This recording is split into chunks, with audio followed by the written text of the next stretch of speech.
नमस्कार, न्यूज 18 राजस्थान पर आप सभी का स्वागत। मैं हूं आपके साथ हेमंत कुमार। इस बुलेटिन में हम आपको प्रदेश से लेकर के देश के अलग अलग हिस्सों की खबरें दिखाएंगे, साथ ही साथ आपको यह भी बताएंगे कि दुनिया भर में आखिरकार क्या कुछ चल रहा है। तो चलिए शुरू करते हैं 20 मिनट में 20 खबरों का सिलसिला। सबसे पहले खबर अपने प्रदेश राजस्थान की। कोरोना की तेज होती रफ्तार के बीच नई कोरोना गाइडलाइंस को लेकर अब प्रशासन भी पूरी तरह से तैयार नजर आ रहा है। जोधपुर से आई ये तस्वीरें इस बात की तस्दीक कर रही हैं, जब कोरोना गाइडलाइंस का पालन कराने के लिए पूरा प्रशासनिक अमला अब पूरी तरह से एक्शन में है। तभी तो जिला collector Indrajeet Singh, Jodhpur police commissioner Jose Mohan समेत दूसरे अधिकारी रात में शहर की सड़कों पर निकले और आम जनता से सभी काम अपने अपने 8 बजे तक पूरा कर घर पहुँचने की अपील की। रात 8 बजे पावटा चौराहे पर पहुंचने के बाद शहर के अलग अलग चौराहों से अधिकारियों का काफिला गुजरा, जो रात 9 बजे शास्त्री सर्किल पर जाकर खत्म हुआ। जिला कलेक्टर ने जीवन और आजीविका के बीच तालमेल के राज्य सरकार की मंशा को जाहिर किया। वहीं जोस मोहन ने कहा कि ये सुनिश्चित किया गया है कि नई गाइडलाइंस के तहत रात 8 बजे तक सभी बाजार बंद हो जाएं। देखिए, ये बड़ा मुश्किल का समय है। माननीय मुख्यमंत्री महोदय की मंशानुसार प्रयास ये है कि जीवन के साथ साथ आजीविका का भी ध्यान रखना है। अगर अब नहीं सुधरे तो पड़ेगा महंगा, अगर गाइडलाइन का किया उल्लंघन तो होगी सख्ती। पोखरण में कोरोना गाइडलाइंस की अनदेखी करने वालों की अब बिल्कुल खैर नहीं है। प्रशासन जहां लोगों को कोरोना से बचाव के लिए जागरूक कर रहा है, वहीं लापरवाही पर जुर्माना भी अब वसूल रहा है। स्थानीय प्रशासन की 2 महिला अधिकारियों ने शहर में घूम घूम कर ऐसे लोगों की खबर ली जो अब तक गाइडलाइंस की धज्जियां उड़ा रहे थे। इस दौरान चुन चुनकर ऐसे लोगों के चालान भी काटे गए जिन्होंने या तो मास्क नहीं पहने थे या फिर सोशल डिस्टेंसिंग का पालन नहीं कर रहे थे। तहसीलदार बंटी राजपूत, नगर पालिका सीईओ तनुजा सोलंकी ने जहां लापरवाहों के खिलाफ कार्रवाई की, वहीं शहर के बाजार का निरीक्षण कर लोगों को कोरोना से बचाव के संदेश भी दिए हैं। तो जैसा कि पहले भी कोरोना की 2 लहरें आई और जो फर्स्ट लहर आई थी उसमें हमारे बुजुर्ग गए और दूसरे में हमारे यंग जो थे वो चले गए। अभी कोरोना की तीसरी लहर आई है तो उससे हमें सावधान होने का जरूरत है, पहले ही सचेत हो जाएं। कोविड एप्रोप्रिएट बिहेवियर की पालना हेतु लोगों से समझाइश की जा रही है और विदाउट मास्क जो घूम रहे हैं उनके लिए हम लोग चालान कर रहे हैं। दुनिया की कई चोटियों पर विजय प्राप्त करने वाली सीकर की बेटी रजनी चौधरी ने एक बार फिर कमाल किया है। रजनी ने इस बार दुनिया की मुश्किल चोटियों में शुमार किलिमंजारो को फतेह किया है। किलिमंजारो अफ्रीका महाद्वीप की सबसे ऊंची चोटी है और तंजानिया देश में स्थित है। साथ ही ज्वालामुखी से बने होने की वजह से काफी खतरनाक इसे माना जाता है, लेकिन रजनी ने किसी भी खतरे की परवाह नहीं की और 66 घंटों में 19,341 फीट की चढ़ाई पूरी कर किलिमंजारो की चोटी फतेह कर ली। सीकर के प्रतापपुरा गांव की रहने वाली रजनी चौधरी बेटी बचाओ बेटी पढ़ाओ अभियान की ब्रांड एम्बेसडर भी है। इससे पहले रजनी ने नवंबर 2021 में पाताल सुख क्षितिधर चोटी की चढ़ाई पूरी की थी। इसके बाद उत्तरकाशी स्थित राष्ट्रीय पर्वतारोही संस्थान से 1 महीने का प्रशिक्षण लिया था, जिसमें रजनी ने सर्वश्रेष्ठ सम्मान भी प्राप्त किया था। रजनी ने बताया कि किलिमंजारो का सफर बहुत ही रोमांचक रहा। हालांकि इस दौरान माइनस तापमान ने उन्हें परेशान भी किया। मरुधरा की शान में उदयपुर के लाल ने एक और नगीना जड़ दिया है। जी हां, झीलों की नगरी के फैशन डिजाइनर रवि ने अपनी प्रतिभा की रोशनी से पूरी दुनिया को चकाचौंध कर दिया है और अपना नाम Guinness book of world record में दर्ज करवा लिया है। रवि ने दुनिया की सबसे बड़ी ड्राइंग बनाने का कमाल कर डाला है। Balance tree of life theme पर ड्राइंग बनाकर रवि ने इटली के आर्टिस्ट के सबसे बड़े पेंटिंग के वर्ल्ड रिकॉर्ड को तोड़ दिया है। रवि ने 26 नवंबर 2021 को महाराणा भोपाल स्टेडियम में बास्केटबॉल मैदान में इस ड्राइंग को बनाने की शुरुआत की और लगातार 5 दिन यानी 30 नवंबर 2021 तक काम किया। इसके बाद 6,781 वर्ग फीट की ड्राइंग तैयार हुई और नया वर्ल्ड रिकॉर्ड बन गया। इस ड्राइंग को बनाने के लिए रवि ने 1 साल पहले Guinness book of world records में एप्लीकेशन दी थी।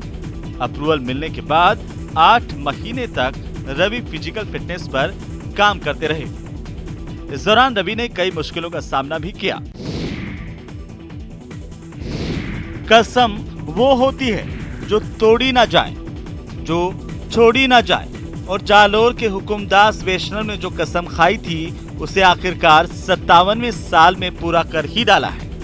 हुकुमदास को आप हौसलों की मीनार कह सकते हैं, नहीं तो किसमें दम है कि 56 सालों तक फेल होकर हिम्मत ना हार जाए। लेकिन हुकुमदास ने हौसला नहीं खोया और 1962 से लगातार 56 बार 10वीं में फेल होते होते 77 साल की उम्र में 57वीं कोशिश में सफलता प्राप्त कर ही ली। इतना ही नहीं, हुकुमदास ने पढ़ाई जारी रखी है और अब 12वीं की परीक्षा का फॉर्म भर रहे हैं। 1945 में जन्मे हुकुमदास ने कक्षा 1 से 9वीं तक आराम से परीक्षा पास की, लेकिन 1962 में 10वीं की परीक्षा में फेल हो गए।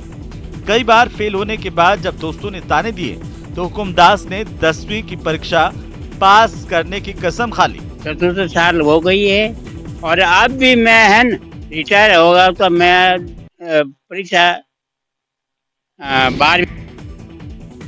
मकर संक्रांति ऋतु परिवर्तन के साथ मौसम में नई ताजगी लेकर आता है। इस पर्व पर दान पुण्य का महत्व तो है ही, पतंगबाजी की भी धूम रहती है। मरुधरा के कई शहरों के लोग पतंगबाजी का लुत्फ उठाने के लिए ही इस पर्व का बेसब्री से इंतजार करते रहते हैं। दौसा में मकर संक्रांति पर पतंगबाजी की धूम रहती है। ऐसे में शहर में रंग बिरंगे पतंगों से पूरा बाजार गुलजार हो उठा है। शहर में दर्जनों की संख्या में पतंगों की दुकानें सजी हुई हैं और पतंगबाजी के शौकीन डोर और पतंग खरीदते हुए नजर आ रहे हैं। कोरोना के कारण 12वीं तक के स्कूल भी बंद है। ऐसे में इस बार बच्चे भी मकर संक्रांति को लेकर उत्साहित हैं और पतंग डोर की जमकर खरीदारी कर रहे हैं। हालांकि पतंग डोर की कीमतों में बढ़ोतरी हुई है, लेकिन इस महंगाई पर पतंगबाजी का उत्साह भारी पड़ रहा है। हाँ, शौकीनों को इस बात का ध्यान रखने की जरूरत है कि पतंगबाजी के दौरान चाइनीज मांझे का इस्तेमाल ना करें और लोगों की सुरक्षा के साथ साथ पक्षियों की जिंदगी को भी कोई नुकसान ना हो। पतंग लेने के लिए आए हैं, 300-400 पतंग उड़ाएंगे। 3 दिन में छुट्टी आ ही चुकी है, फुल एंजॉय करेंगे। और अब देख लेते हैं कुछ अन्य राज्यों की खबरें। उत्तर प्रदेश के चित्रकूट से बीच सड़क पर पति पत्नी की पिटाई की हैरान कर देने वाली तस्वीरें सामने आई हैं। इन तस्वीरों में आप देख सकते हैं कि एक महिला सड़क किनारे बेसुध पड़ी है और उसे बचाने के चक्कर में उसके पति की कुछ लोग जबरदस्त तौर पर पिटाई कर रहे हैं। खास बात यह है कि जो लोग इनकी पिटाई कर रहे हैं उसमें एक महिला भी शामिल है और वो चप्पल हाथ में लेकर सामने वाले को दनादन चप्पल मारती जा रही है। बताया जा रहा है कि जिसकी पिटाई हो रही है उसका नाम संतराम और सुमन है। दोनों कौशाम्बी के रहने वाले हैं, जिन्हें एक मोबाइल टावर का ठेकेदार 10,000 रुपए महीने की बात कहकर नासिक ले गया था, लेकिन 1.5 महीने काम करने के बाद उसने दोनों पति पत्नी को काम से निकाल दिया और चित्रकूट आकर पैसे लेने की बात कही। पैसे के लिए जब ये पति पत्नी चित्रकूट पहुंचे तो ठेकेदार और उसके गुर्गों ने उनकी सड़क पर ही चप्पलों और बेल्ट से पिटाई कर दी। इस पिटाई के बाद दोनों ने थाने में ठेकेदार अनूप के खिलाफ शिकायत की है, लेकिन पुलिस ने अभी तक इस मामले में किसी तरह की कोई कार्रवाई नहीं की है। बिहार के मुंगेर से डरा देने वाली तस्वीरें सामने आई हैं। आप देख सकते हैं कि इन तस्वीरों में दो गुटों के लोग किस कदर एक दूसरे पर पत्थर फेंक रहे हैं। बताया जा रहा है कि वहां पंचायत के एक फैसले को लेकर दो गुटों के बीच पहले बहस हुई और फिर पत्थरबाजी शुरू हो गई। इसका वीडियो इंटरनेट पर वायरल हो रहा है। इस वीडियो में दो गुटों के बीच ताबड़तोड़ पत्थरबाजी होती दिखाई दे रही है और जैसे ही पत्थरबाजी का सिलसिला तेज हुआ, वहां अफरा तफरी मच गई और लोग खुद को पत्थरों से बचाने के लिए भागते नजर आए। वहीं इस पत्थरबाजी के बीच कुछ लोग डंडों के साथ भी खड़े दिखे। बताया गया कि इस झड़प में 5 लोग गंभीर रूप से घायल हो गए, जिन्हें इलाज के लिए अस्पताल में भर्ती करवाया गया। बाद में दोनों गुटों की ओर से इस मामले को लेकर पुलिस थाने में शिकायत दर्ज करवाई गई। आपको बता दें कि मुंगेर के इस गांव में 3 दिन पहले दो गुटों का विवाद हुआ था, जिसमें सरपंच के पति ने पंचायत करके मामला रफा दफा करवा दिया था। उसी फैसले से नाराज होकर एक गुट के लोगों ने उन पर हमला किया। मध्य प्रदेश के भोपाल से हैरान करने वाला एक वीडियो सामने आया है। इन तस्वीरों में आप देख सकते हैं कि किस तरीके से गुस्से में बौखलाई ये महिला ठेले पर से फल उठा उठाकर सड़क पर फेंक रही है। बताया जा रहा है कि फल बेचने वाला आदमी अपना ठेला लेकर जा रहा था। इसी दौरान सड़क पर खड़ी महिला की कार से वो टकरा गया। इसी बात से नाराज होकर महिला ने हंगामा शुरू कर दिया। पहले तो उसने फल वाले को खूब खरी-खोटी सुनाई और फिर उसने उसके ठेले पर से फल उठाकर बीच सड़क पर फेंकने लगी। ये महिला एक एक करके सारे फल सड़क पर फेंकने लगी और इसी दौरान वो लगातार फल वाले से बहस भी करती नजर आई। फल वाले को पहले तो कुछ भी समझ में नहीं आया, लेकिन जब उसने महिला को रोकने की कोशिश की तो उसने फल वाले की एक नहीं मानी। इस दौरान कुछ लोग वहां से गुजरते दिखे, लेकिन किसी ने महिला को नहीं रोका। बताया गया कि महिला वहां के एक नामी कॉलेज में प्रोफेसर है। बिहार के नवादा से चौंकाने वाली तस्वीरें सामने आई हैं। वहां पर एक गाड़ी बेकाबू होकर बीच सड़क पर ही पलट गई, जिसके बाद उसमें रखी शराब को लूटने की होड़ मच गई। बिहार में शराबबंदी के बावजूद इन शराब की बोतलों को उस गाड़ी में छिपाकर ले जाया जा रहा था। तभी नवादा के एक भीड़ भाड़ वाले इलाके में वो गाड़ी पलट गई और फिर वहां शुरू हो गया शराब की बोतलों को लूटने का सिलसिला, जिससे जितना बन पाया वो उतनी बोतलें लेकर भागने लगा। हालांकि वहां मौजूद कुछ लोग ऐसे भी थे जो इस लूटपाट से दूर रहे। इसी बीच खबर मिलते ही वहां पर पुलिस और प्रशासन की टीम भी पहुंच गई। इसके बाद तो उस गाड़ी के नजदीक इकट्ठा हुए लोग दौड़कर भाग निकले। बाद में पुलिस ने उस गाड़ी के साथ शराब की सभी बोतलें भी जब्त कर ली और इस मामले से जुड़े शराब कारोबारी का पता लगाने में जुट गई। पिकअप पलटने के बाद सूचना के आधार पर थाना के लोग भी पहुंच गए, हम लोग भी साइज की टीम भी पहुंच गई है। उसमें शराब, विदेशी शराब पाया गया है, बहुत सा विनष्ट हो चुका है। उसकी गिनती अभी पूरी तरह से नहीं हो पाई है। हम लोग थाने पहुंच के उसकी गिनती करेंगे। शराब लेके भागने का भी कुछ बात आया सर? शराब अभी तो जानकारी हो रही है कि शराब। गुजरात के गिर सोमनाथ से एक रोंगटे खड़े कर देने वाली तस्वीर सामने आई है। बताया गया कि एक स्कूल बस की जबरदस्त टक्कर के बाद ट्रैक्टर ट्रॉली बेकाबू होकर सड़क के किनारे खड़ी एक क्रेन से टकरा गई और इस हादसे की तस्वीरें वहां लगे सीसीटीवी कैमरे में रिकॉर्ड हो गई। इन तस्वीरों में साफ नजर आया कि बस की टक्कर के बाद ट्रैक्टर ट्रॉली बेकाबू हो गई।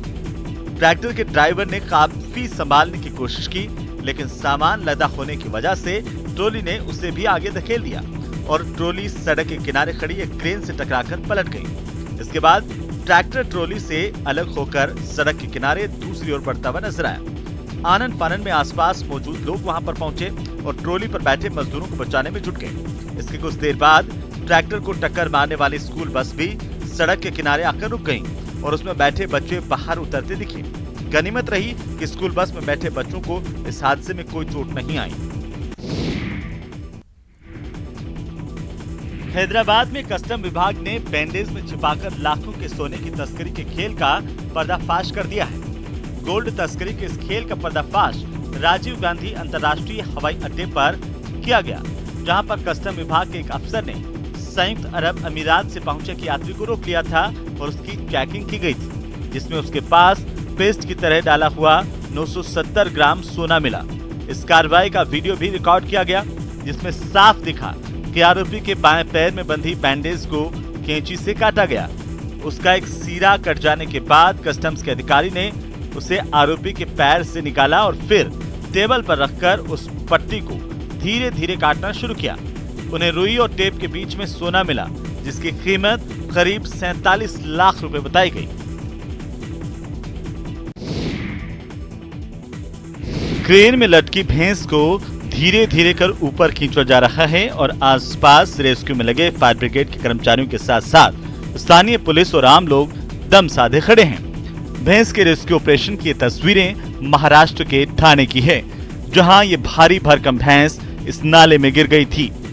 भैंस के नाले में गिरने की खबर जब पुलिस को मिली तो उन्होंने फायर ब्रिगेड को इसकी खबर की और फिर सब के सब मौके पर पहुंचे। इसके बाद शुरू हुआ भैंस का रेस्क्यू मिशन। बताया जा रहा है कि सबसे पहले तो इस भैंस को रस्सियों से बांधा गया। नाले में गिरने से डरी हुई भैंस किसी को पास फटकने नहीं दे रही थी, जिसकी वजह से इसे रस्सियों से बांधने में घंटे भर से ज्यादा का वक्त लग गया। भैंस को रस्सियों से बांधने के बाद एक क्रेन बुलाई गई और उसकी मदद से इस भैंस को बाहर निकालने की कोशिश शुरू हुई।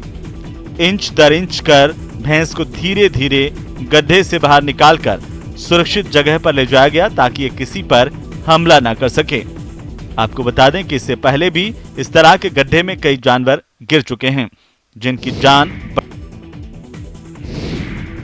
दिल्ली में पुलिस वालों पर कोरोना का खतरा एक बार फिर से बढ़ने के साथ ही उनके लिए कई जगहों पर कोविड केयर सेंटर तैयार कर दिए गए हैं। दिल्ली में 1000 से ज्यादा पुलिस वालों के कोरोना की चपेट में आने के बाद उनके इलाज के लिए अलग से कई इलाकों में कोविड केयर सेंटर बना दिए गए हैं। ऐसा ही एक 7 मंजिला सेंटर राजधानी के शाहदरा में तैयार किया गया है, जिसमें कोरोना से जूझ रहे पुलिस वालों के लिए ऑक्सीजन बेड से लेकर आईसीयू बेड और उनके इलाज के लिए दूसरे सभी इंतजाम किए गए हैं। बताया गया कि इस तरह की सुविधाओं वाला एक कोविड केयर सेंटर रोहिणी इलाके में भी खोला गया, जहां पॉजिटिव होने के बाद पुलिसकर्मी और उनके घर वाले जाकर भर्ती हो सकते हैं। आपको बता दें कि राजधानी दिल्ली में 1000 से ज्यादा पुलिस वाले कोरोना पॉजिटिव हो चुके हैं और ऐसे में दिल्ली सरकार ने उनके लिए खास इंतजाम शुरू कर दिए हैं ताकि उनके इलाज में कोई परेशानी न आए।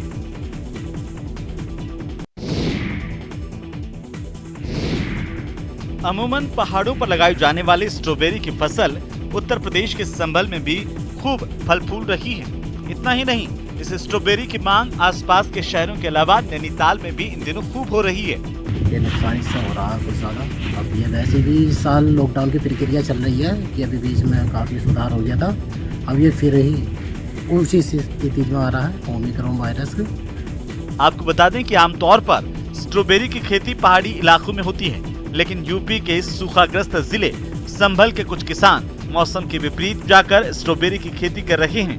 यहाँ के किसान स्ट्रॉबेरी का पौधा पूना और हिमाचल प्रदेश से लाते हैं, जिसे सितंबर के आखिरी हफ्ते से मध्य अक्टूबर तक लगाया जाता है और पौधा लगाने के लगभग 60 दिनों के बाद इसमें फल आ जाता है, जो लगभग 40 दिन में पककर तैयार हो जाता है। स्ट्रॉबेरी का फल बहुत नाजुक होता है, इसीलिए फल को मिट्टी में गिरने से बचाने के लिए पौधे की जड़ में ही पॉलीथीन बिछाई जाती है। चिक्की बनाने वाले मजदूर दिन रात एक किए हैं ताकि चिक्की की मांग पूरी की जा सके। आपको बता दें कि मकर संक्रांति के त्योहार में तिल की चिक्की का खास महत्व है। इसे तिल, गुड़ और घी के साथ बनाया जाता है। कहते हैं चिक्की इम्यूनिटी बढ़ाने और सर्दी खांसी से बचाव में काफी लाभप्रद है और इसीलिए लोगों के बीच इसकी डिमांड भी काफी ज्यादा है। और सब चिक्की, तिल की, गुड़ की, शुगर फ्री सब चिक्की, ड्राई फ्रूट चिक्की सब अच्छी आती है। मैं हर साल इधर खरीद जाती हूँ और बहुत हेल्थ के लिए भी बहुत अच्छी है। राजकोट के मिठाई दुकानदारों का कहना है कि पिछले साल की तुलना में इस साल चिक्की की मांग कहीं ज्यादा है, लिहाजा उन्हें एक्स्ट्रा मेहनत करनी पड़ रही है। और उसकी वजह ये है, ये प्योर गुड़ और पीनट, तिल, कोकोनट, ये सब हेल्दी प्रोडक्ट है। वो खाने से ठंडे के मौसम में एनर्जी बढ़ी रहती है। गुजरात के सूरत में पतंगों का बाजार सज चुका है। यहाँ दुकानदारों ने रंग बिरंगी पतंगों के साथ साथ दुक्कल भी बेचने के लिए अपनी दुकानों पर सजा दिए हैं। लेकिन पिछले साल की तरह इस साल भी कोरोना संक्रमण की वजह से पतंग बाजार की रौनक गायब है। शुरू में पतंग व्यापारियों को उम्मीद जगी थी कि इस बार उन्हें पतंग बेचकर अच्छा खासा मुनाफा होगा, लेकिन कोरोना संक्रमण बढ़ने के बाद जिस तरह से सरकार ने गाइडलाइंस जारी की, उससे इनकी उम्मीदें टूट गईं। एक तो कोरोना, ऊपर से इस बार पतंग और धागे की कीमतें आसमान छू रही है। अनुमान के मुताबिक पिछले साल के मुकाबले इस साल पतंग की कीमतों में 25% का इजाफा हुआ है। ऐसे में इन व्यापारियों को समझ में नहीं आ रहा कि मकर संक्रांति के मौके पर उनके व्यापार का क्या होगा। साल भी लास्ट में जो सरकार ने नियंत्रण लादा है, कर्फ्यू 10 बजे का कर दिया है, इसलिए पब्लिक क्या है कि 10 बजे से पहले आती है। लेकिन पहले जितना धंधा चलता था पब्लिक आती थी, इससे अभी वो डर के मारे पब्लिक थोड़ा कम आने लगी है। चीन और वियतनाम के नववर्ष भारत में भी मनाए जाते हों, ऐसा सुनकर हैरानी होती है, लेकिन सच ये है कि हर साल की तरह इस साल भी बिहार के बोधगया में बड़ी ही सादगी से चीन और वियतनाम का नया साल मनाया गया। इस दौरान बौद्ध भिक्षुओं ने 3000 दीप जलाए और भगवान बुद्ध से प्रार्थना की कि दुनिया भर के लोगों को कोरोना से मुक्ति मिले। चीन और वियतनाम के नववर्ष लोसर का जश्न बुद्ध भूमि के BTMC गोलंबर के पास मनाया गया। दरअसल कोरोना गाइडलाइंस की वजह से महाबोधि मंदिर बंद है और उसी की वजह से बौद्ध भिक्षुओं और श्रद्धालुओं को मंदिर के पास ही 3000 दीप जलाकर विश्व शांति की कामना करते हुए देखा गया। इससे पहले यहाँ विशेष पूजा का आयोजन भी किया गया और नए साल में सभी प्रकार के विघ्न को नाश करने के लिए तंत्र की देवी माँ काली। माना जाता है कि वियतनाम और चाइना के कैलेंडर के हिसाब से आज भगवान बुद्ध को ज्ञान प्राप्त हुआ था, इस कारण से वो लोग यहाँ पर करवा रहे हैं और हम सहयोग कर रहे हैं इसमें। दुनिया को जो कोरोना है, कोविड है, ओमिक्रॉन है, डेल्टा है, वो जो फटन के लिए सभी प्राणी को मंगल के लिए।